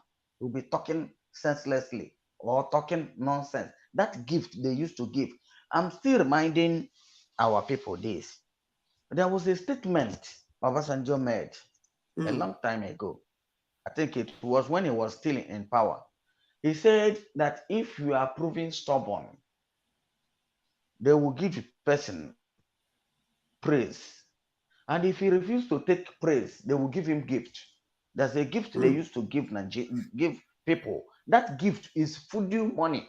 But it takes the grace of God for those who can understand this voodoo. It may not be much, maybe only 2 pieces, and they will fill it in a Ghana must go as they used to do. Give the person. Once the person accepts that money, everything that he's doing will turn upside down. And they did it to Ebuka. I'm sorry that I'm saying it like this. Even him himself, he's my brother. I love him. I like him very well. But they gave him that money unknown to him. They gave that money to him, and he didn't know. It pains me, but here I am. I'm praying for him. Let him recollect himself, because they will still give him that money again in order to pin him down. Out from the one they gave, but they will still give him again. They are testing his power. But if Andeba is atụọla ọmali atụọla ofeke ofenye si n'ọfịa onye agwara amalụgo and onye chọrọ mma nne nye amalụ, that is me. I cannot use what God gives me free for money, but if money comes, fine, they can give him that money. If they see that he has no interest in money, they will give him that money. It will not work. But once they see that his eyes is on it, and whatever that they tell him that he will solicit to it, they will give it to him and it will work for them. That is me. I will send you the name of these 2 pastors that I'm talking of now. If you like, send somebody to them. Don't let anybody know. Well, it's not of my concern. Anybody that you have in that zoo, send them individually, different. Send them, let them go and see. You yourself, you will. If they come out, they will tell you it's no big deal. They will tell you this one is not is something that you will know that this person, God is in the person. One is social media person, one is not social media, and you yourself, you will know. Thank you. Good night. Have a good night. Thank you very much, my brother. Thank you. It's good to always have you in these programs, and you are always insightful. Thank you very, very much. All right. Ken, are you still there? No, the internet and the network did not help Ken tonight. And I have been, asked to play, let me see, to play the other video. And I'm concerned about that video. I don't know. I hope YouTube are not going to slam me for playing this video. Let me see. I will put it. What I'm going to do is that I'll put it, and then I will allow us to be hearing the voice. That is the video. Let's see. I'll put it there. Maybe just I'll play it a little bit, but I'll allow you to hear the voice, only the voice, because there are some pictures there that I don't know if YouTube will allow. Letter from King Leopold II of Belgium to colonial missionaries, 1883. Reverends, fathers, and dear compatriots, the task that is given to fulfill is very delicate and requires much tact. You will go certainly to evangelize, but your evangelization must inspire above all Belgium interests. Your principal objective in our mission in the Congo is never to teach the niggers to know God. This they know already. They speak and submit to a Mungu, one in Zambi, one in Zakamba, and what else I don't know. They know that to kill, to sleep with someone else's wife, to lie and to insult is bad. Have courage to admit it. You are not going to teach them what they know already. Your essential role is to facilitate the task of administrators and industrials, which means you will go to interpret the gospel in the way it will be the best to protect your interests in that. See, they are telling them that they will go and preach the gospel to interpret it in a way to protect the interests of Belgium, the interest of King Leopold. Okay? Part of the world. For these things, let me take it back a bit. Listen again. They know that to kill, to sleep with someone else's wife, to lie, and to insult is bad. Have courage to admit it. You are not going to teach them what they know already. Your essential role is to facilitate the task of administrators and industrials, which means you will go to interpret the gospel in the way it will be the best to protect your interests in that part of the world. Okay. For these things, you have to keep watch on disinteresting our savages from the richness that is plenty in their underground. To avoid that, they get interested in it and make you murderous competition and dream one day to overthrow you.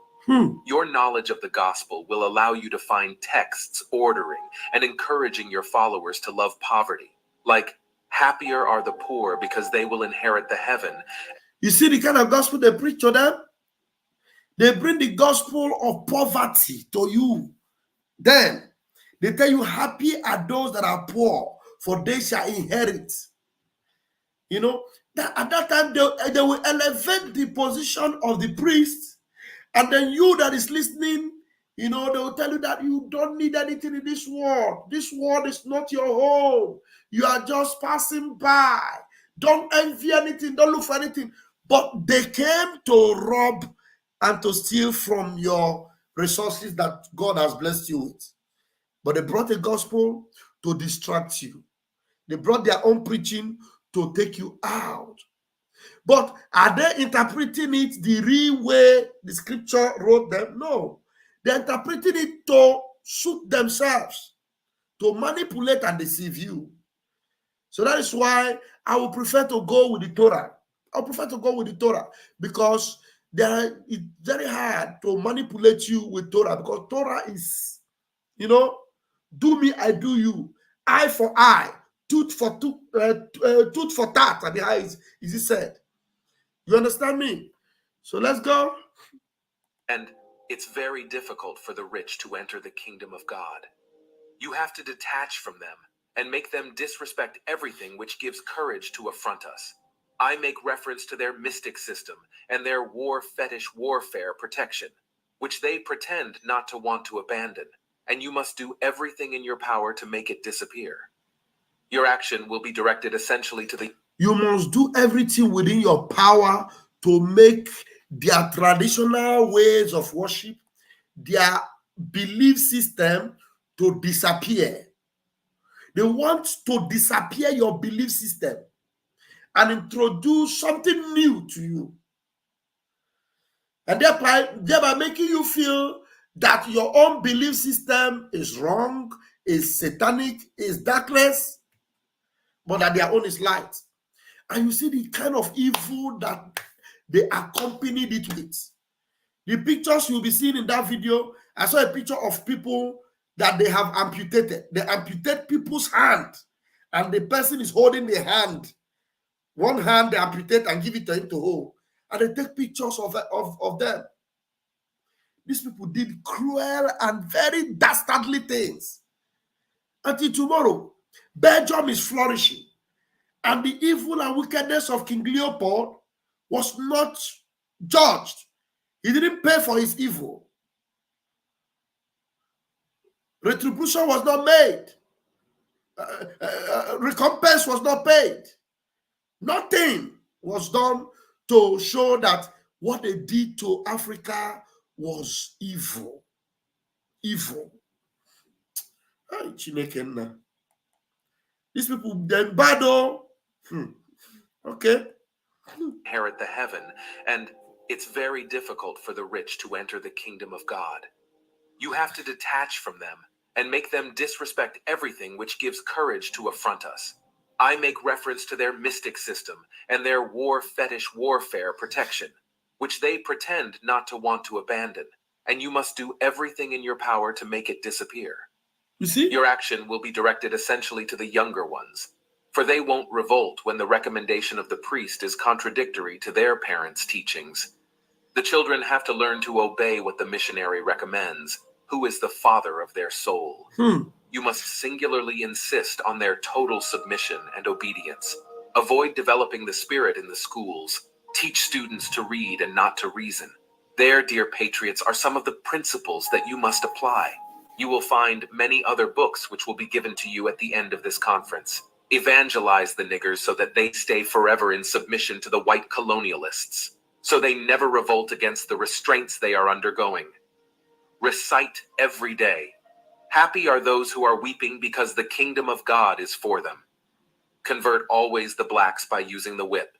Keep their women in 9 months of submission to work freely for us. Force them to pay you in sign of recognition goats, chicken, or eggs every time you visit their villages. And make sure that niggers never become rich. Sing every day that it's impossible for the rich to enter heaven. Make them pay tax each week at Sunday Mass. Use the money supposed for the poor to build flourishing business centers. Institute a confessional system which allows you to be good detectives, denouncing any black that has a different consciousness contrary to that of the decision maker.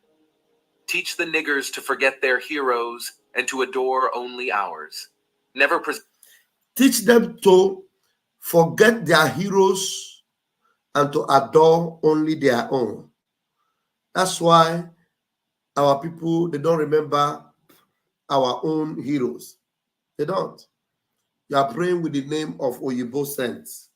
How about your forefathers? You don't even know anything about them. The people that are not part of you, that are not your brothers, that are not your sisters, that are from a different continent, you are praying with their name.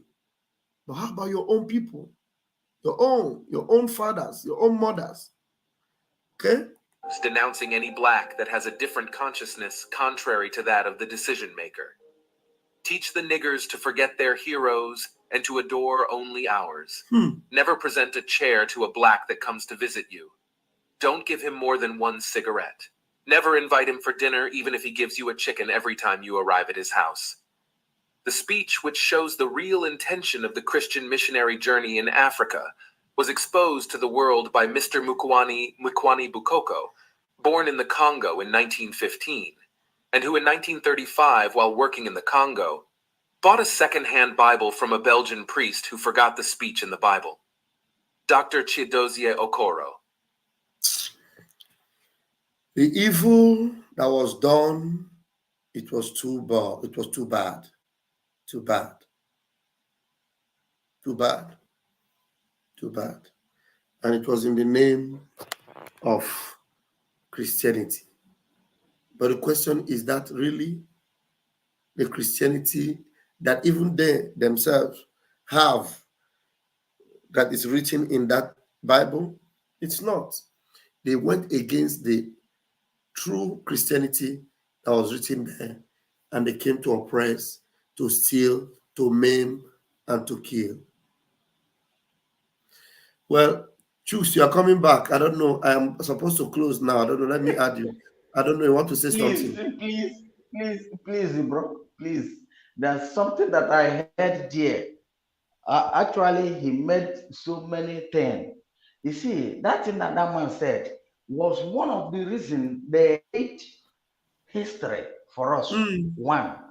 2, there was a statement, there's a name he called. That name is an Igbo name.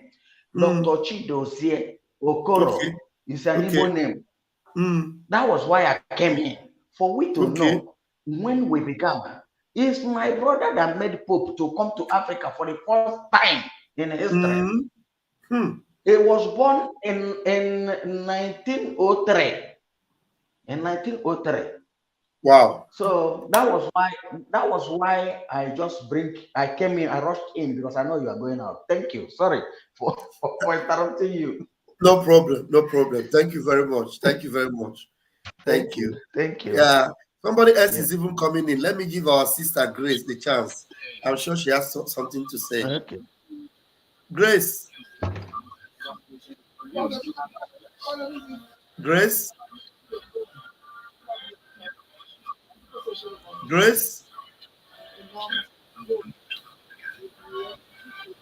Grace, do you have the intention of saying something, or you just came in? All right. I doubt if she even knew she came in. All right. Anyway, that's There's another video I would have analyzed, but I don't have time for that now, but I'll just play it. Let me just play it. Maybe if there's time for us to analyze it next time, maybe tomorrow, I will come back and analyze it. But this is not about Christianity, it's about our brothers in Israel. Let me play it. And then maybe if we have time next time, we'll analyze it. I'll just play it. When I was the Prime Minister of Canada, I was often asked this question: why do you support Israel? My response, in effect, was always the same. Why wouldn't I support Israel? Why wouldn't I support a fellow democratic nation where open elections, free speech, and religious tolerance are the everyday norm? Why wouldn't I support a country with a vibrant free press and an independent judiciary? Why wouldn't I support a valuable trading partner and a wellspring of amazing technological innovation? Why wouldn't I support our most critical ally in the Middle East and in the international struggle against terrorism? In a rational world, in a world where simple common sense prevailed, the question, why do you support Israel, would be like asking, why do you support Australia or Canada? But we don't live in that rational common sense world. So the case for Israel has to be made over and over. I, for one, am happy to make it. Let me start with this. Every military action Israel has ever taken has been to protect itself. Israel is not an aggressor state. It's a defensive state. This has been true from its founding to this day. As a fledgling nation in 1948, Israel was immediately attacked by its Arab neighbors. Their goal was not to contain the tiny new country. It was to annihilate it. No nation came to Israel's aid. Not the United States, not my country, Canada, not the United Kingdom. No one. They all thought Israel would lose, but it didn't lose. It won. In 1967, Israel's neighbors again sought to utterly destroy the Jewish state, a nation that had then existed for 2 decades. Again, Israel prevailed, and it survived another all-out attack in 1973.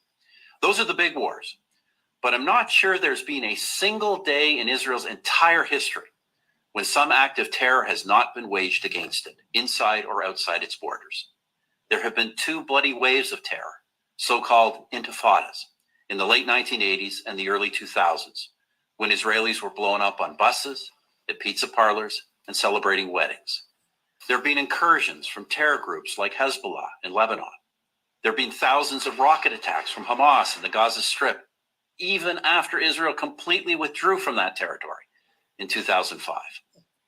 In between the wars, in between the terror, Israel has sought peace with its neighbors, and it has achieved peace treaties with Egypt and Jordan. For others, however, every Israeli gesture for peace is met with incitement and violence. I recount this history for one reason. Any nation that has endured what Israel has endured could easily have become a police state. But through it all, Israel has never abandoned its commitment to the rule of law, to democracy, to tolerance. 1/5 of its citizens are Muslim. They enjoy the same rights as Jewish citizens. They occupy key positions in the nation's courts, press, and government, and they have their own parties representing them in the Knesset, Israel's parliament. To say that Muslims in Israel are the freest Muslims in the region is an understatement. How about this as a human rights test? Prisoners in Israel, be they Jewish or Arab, are well treated, well fed, and have access to the best possible medical care. Parents and spouses of these prisoners know where they are and that they are safe. Who else in the region but Israel can make that claim? Through all the wars and all the terror, Israel has survived, and especially in the last 20 years, it has thrived. It's known as Startup Nation, and with good reason. Key components of your cell phone and your laptop were designed in Israel. A drug or a medical device that has saved your life or the life of a loved one may have been developed in Israel.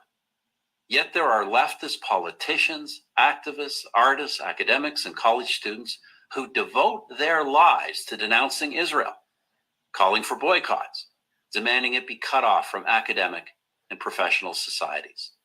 Do they denounce the Palestinian leadership that hasn't held an election in well over a decade? Do they denounce the leadership of Hamas, who use women and children as human shields to protect their fighters. No, they denounce free, vibrant, democratic, innovative Israel. With all the brutal and violent regimes, not only in the Middle East, but around the world, how is one to explain singling out Israel for condemnation? Sadly, only one explanation fits: anti-Semitism. Do these haters of Israel question the legitimacy of any other democratic nation, of any nation for that matter? Of course, the answer is no.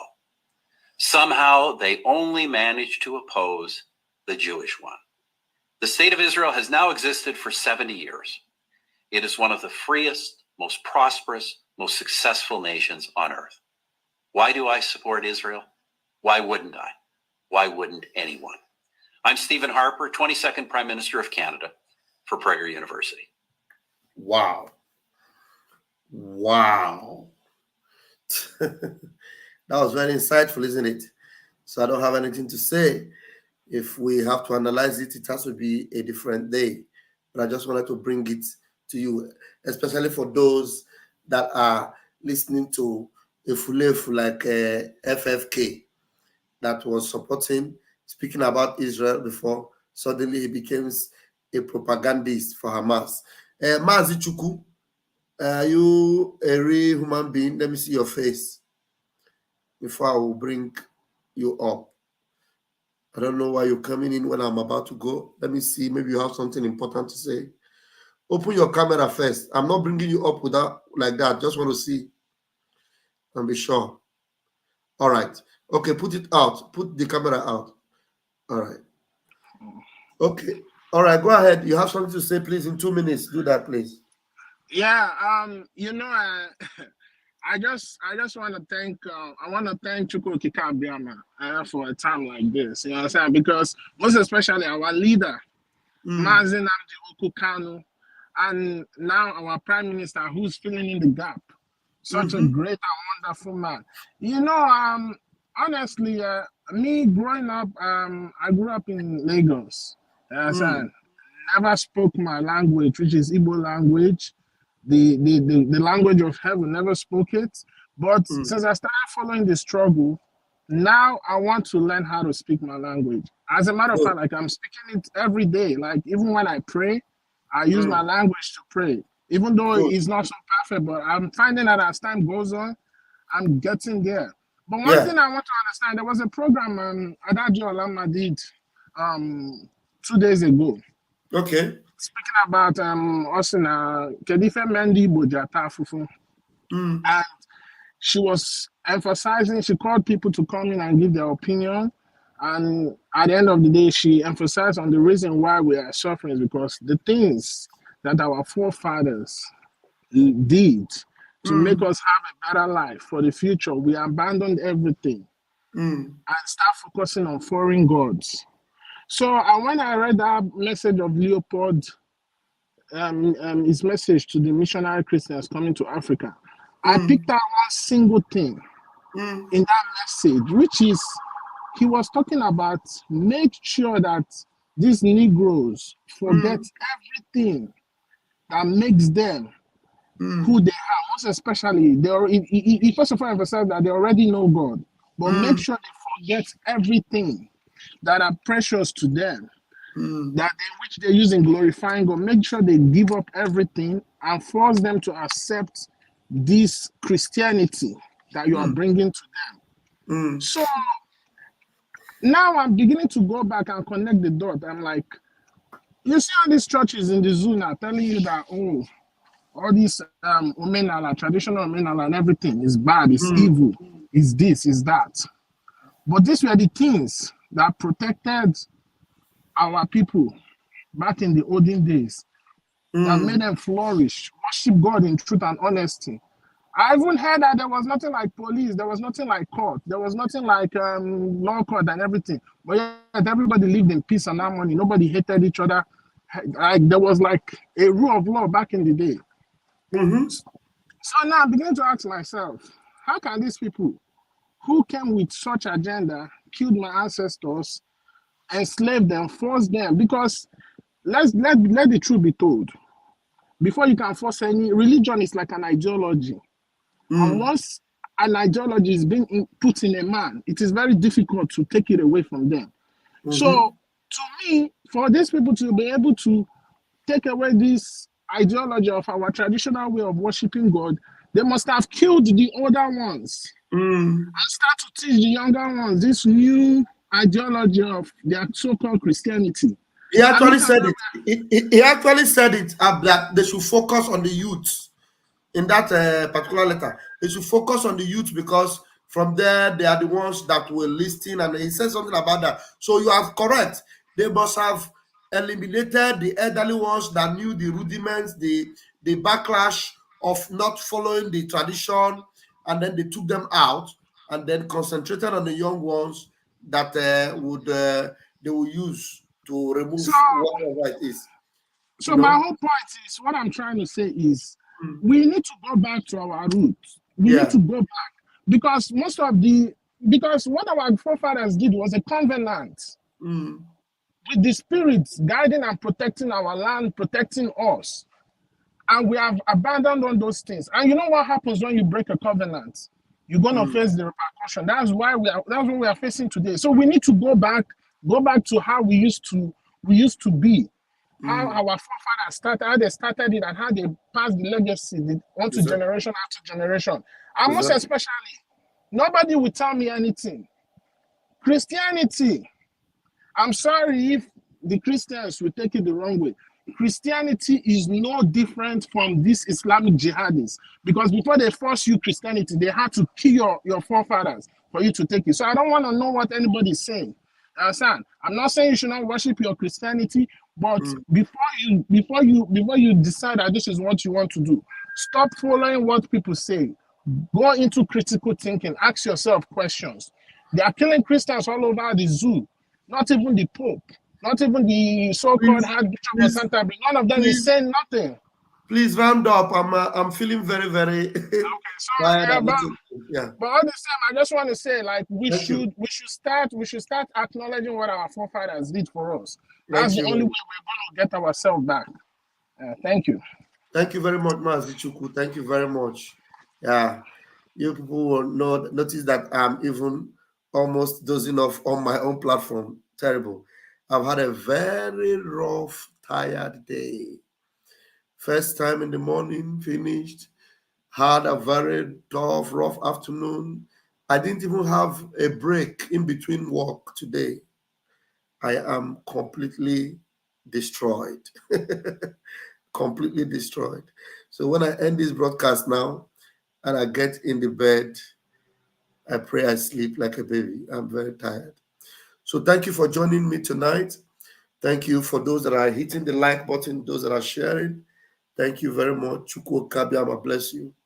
And those that would remember that Pastor Van Van Van have that button they call Super Chat.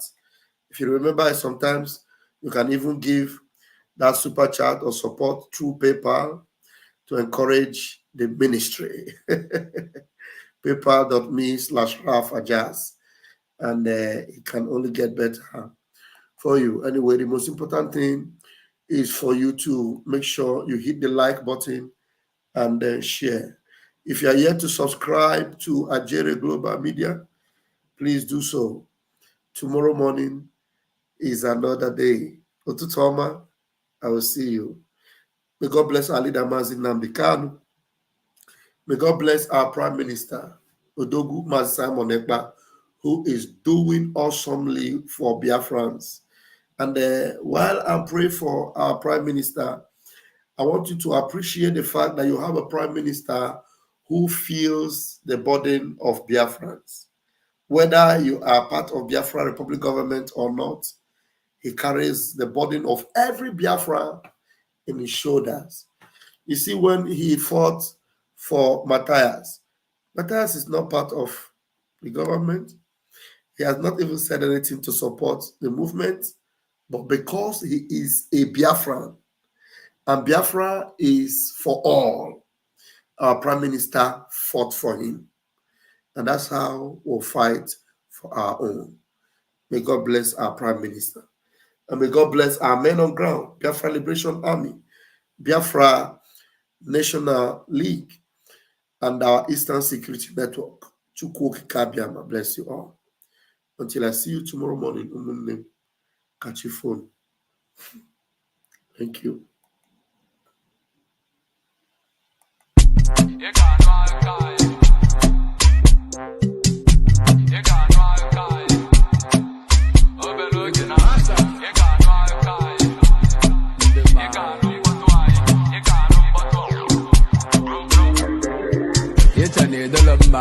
Malona maybe Akoda Bale Day, Channel so more la Bobby Kabankit, you loud drop a man funny.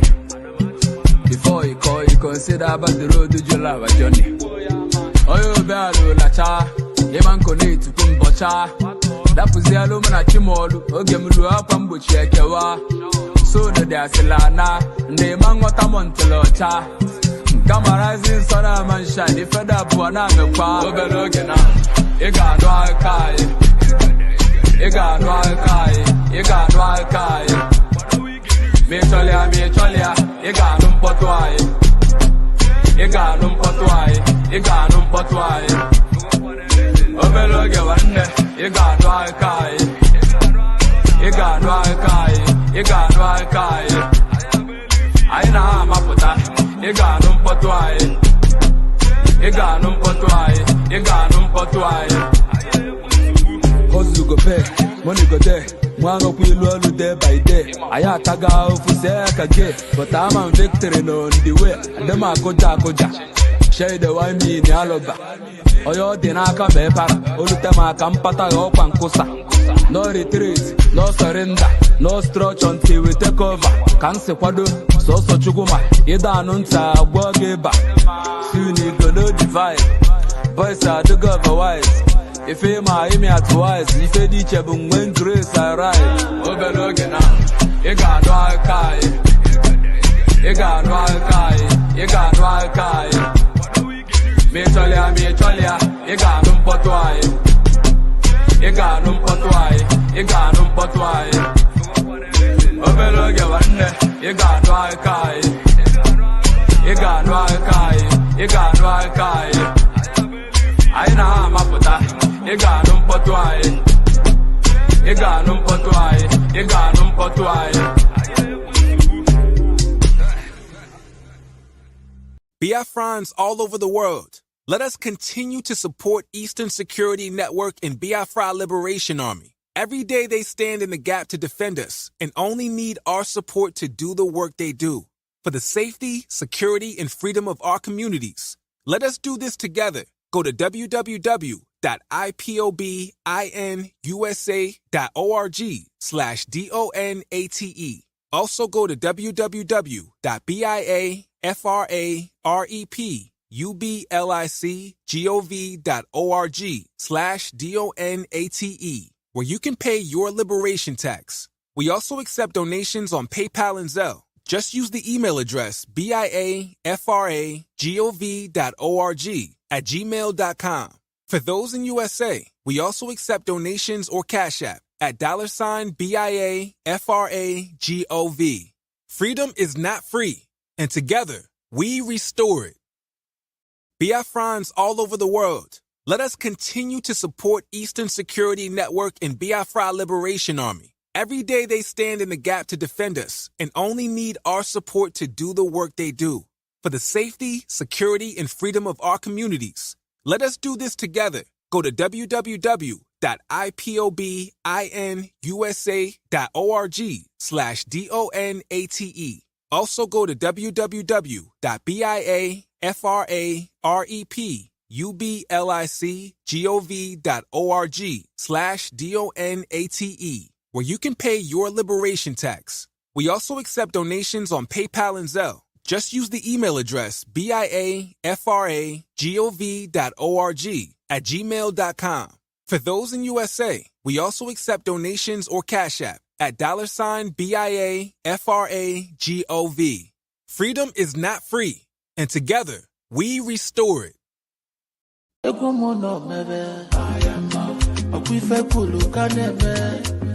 am Adantia, Parumeku, Pikene Nuka, Mokesi, Beche, Asuka Suna Sundilo, Mime Bafuma, Onye we was Siniketalo, Ebulo Sonyo Zodiko, Upunku, Tukwase, we feel my bed. Asipwana Watano, Wali forget them.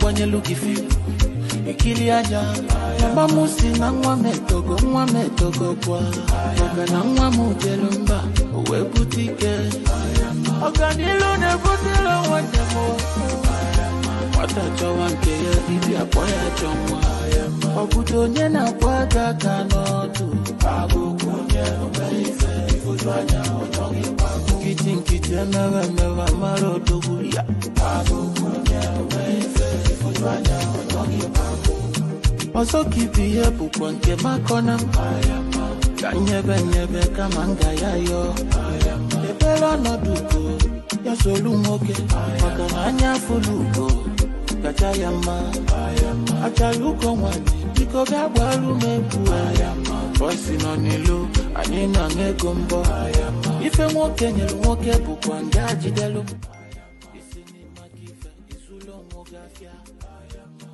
Madu neyi madu malamalo Onyobo na mwerokoke kuniruki nazuki You better do unto man as you want them to do for you Uwabo from there Abiligi nuche Wankwo Egomo no mebe Okwife kulu kaneme Adantia Kwarumeku Pikene nuka mwokesi ebeche Asuka suna sungilo mime bafuma Onye wiwo siniketalo Ebulo zonyo zodiko upunku Tukwase wifi maipe Asipwana Watano wali forget them Ogwanye luki fiu Ikili aja Mama musi na nwa metogo kwa Maka na nwa mujelumba uwe butike Oganilo ne butilo wandemo Watacho wanke ya ibi akwaya chomwa Obudo nye na kwaga kanotu Agukunye ubeife ifutwanya otongi Nkiti mewa maro dogulia Agukunye ubeife ifutwanya otongi Also keep here pukwanke makona Kanyebe kamanga yayo Ebelo no duko Ya solu moke Makananya fuluko Kachayama Achaluko mwani Biko gabwalu mebu Voice nonilo Anina ngegombo Ife mwoke nyelu mwoke pukwanga jidelo Isini makife Isulo mwogafya Imana madu neyi madu malamalo Onyobo na mwerokoke kuniruki nazuki You better do unto man as you want them to do for you Uwabo from there Abiligi nuche